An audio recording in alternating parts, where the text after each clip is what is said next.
Good morning everyone. हर हर महादेव। आप लोग कैसे हैं? आई होप आप लोग अच्छे होंगे। सबसे पहले चैनल के माध्यम से अपने शिव गुरु को प्रणाम करती हूँ और हरेंद्र भैया और नीलम दीदी को भी मेरा प्रणाम महादेव स्वीकार कीजिए और हम पर भी कृपा बना रखिए और हमारे यूट्यूब फैमिली पर भी। गाइज, आप लोग को पता होगा या नहीं पता होगा कि 2024 में जीवित पुत्री का व्रत कब किया जाएगा। इसी टॉपिक पर बात करेंगे। पूरा वीडियो को पूरा देखिएगा तो समझ में आ जाएगा। जीवित पुत्री का व्रत जो होता है ना, बहुत कठिन व्रत होता है, क्योंकि ये व्रत होता है ना वो पुत्र के लिए होता है, पुत्री के लिए माने पुत्र पुत्री के लिए होता है। ये व्रत बहुत कठिन व्रत होता है। निर्जला व्रत रख करके महिलाएं पूजा करती हैं और इसका पूजा करने के बाद इसका पारण जो होता है अगले दिन होता है। तो ये दो तरह से होता है। एक तरह से मिथिलांचल में अलग विधि विधान से होता है और बनारसी लगन यानी बनारसी तरीके से दूसरे तरह से वो अलग तरीके से होते हैं। तो दो तरह से होता है। जो मिथिलांचल मैंने दोनों तरीक़ा से मैं बताऊंगी किस दिन पड़ेगा।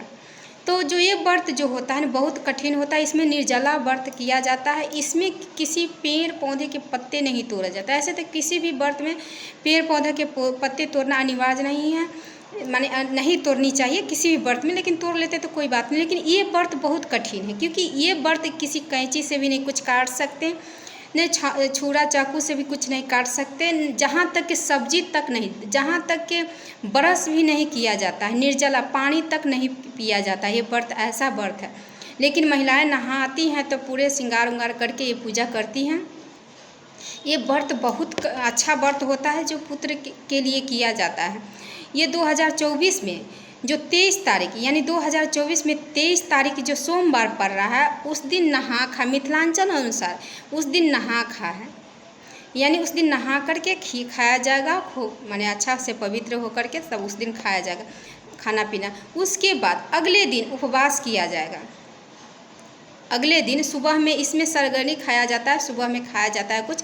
उस दिन खाने के बाद सुबह में माने यानी उस अगले दिन यानी 23 तारीख को नहा खा और 24 तारीख यानी मंगलवार को दिन पूरे दिन उपवास रखा जाएगा। यानी सप्तमी युक्त यानी सप्तमी और अष्टमी के स्टार्ट हो रहा है तो वो जो मंगलवार को दिन ही माने पूरे दिन व्रत रखा जाएगा। उसके बाद शाम से यानी शाम से अष्टमी का आरंभ हो जाएगा। तो अष्टमी का आरंभ मंगलवार को 24 तारीख को आरंभ हो रही है, तो पूरे मंगलवार पूरे दिन के सहा जाएगा, क्योंकि सूर्य के अंदर से सहा जाता है। सूर्य माने निकलने के बाद उपवास नहीं रखा जाता है, तो इसीलिए अंधेरे में ही माने उसी वक्त से सुबह से ही लोग व्रत रखते हैं।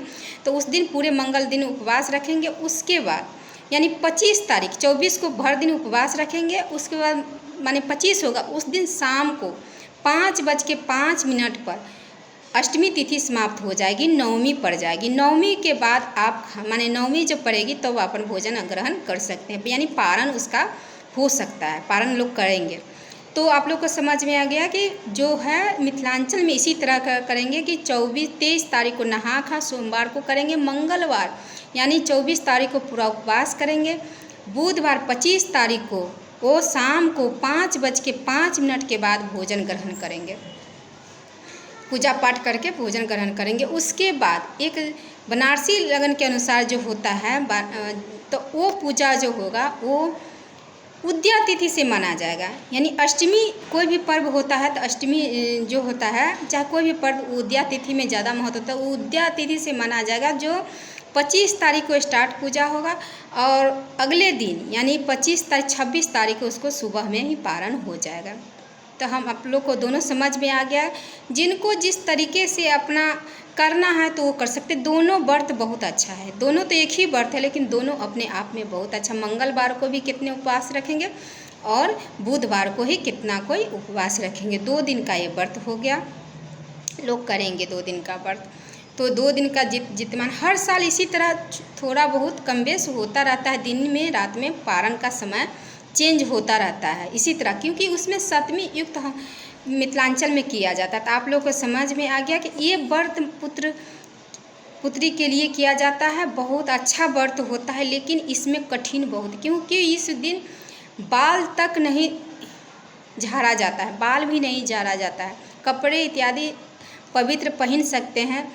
उसके बाद पूजा पाठ कर सकते हैं, फल फूल माने जो होता है उसमें एक जितिया होता है, जितिया का भी पूजा होता है। उसमें कितने तो नाड़ा, मिथिलांचल में तो नाड़ा जो होता है आप लोग जानते होंगे, बच्चे को बांधते हैं, वो नाड़ा का भी पूजा होता है। माने अपने अपने तरीके, अपने घर के परंपरा के अनुसार लोग पूजा पाठ करते हैं। लेकिन ये व्रत बहुत कठिन व्रत होता है और महिलाएं करते हैं। तो आप लोग को समझ में हो गया होगा कि 24 को भी करेंगे कितने और 25 को भी ये व्रत करेंगे।